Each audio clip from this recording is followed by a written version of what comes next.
भूतानामधिपतयो विशिखासक्कपर्दिनः ये अन्येषु विविध्यन्ति पात्रेषु विवतो जनान्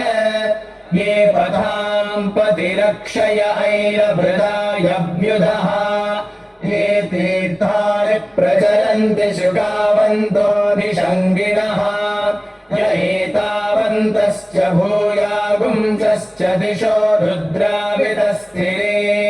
तेषागुं सहस्रयोजने मधन्वानि तन्मसि नमो रुद्रेभ्यो ये पृथिव्यां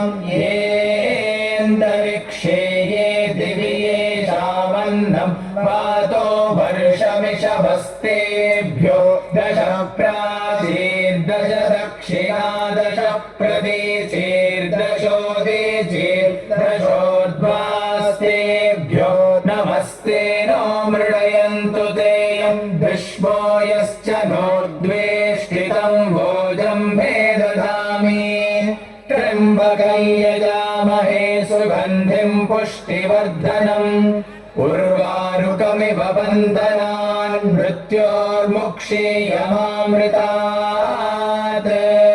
यो रुद्रो अग्नौ यो अप्सु य ओषधीषु यो रुद्रो विश्वा भुवना विवेश तस्मै रुद्राय नमो अस्तु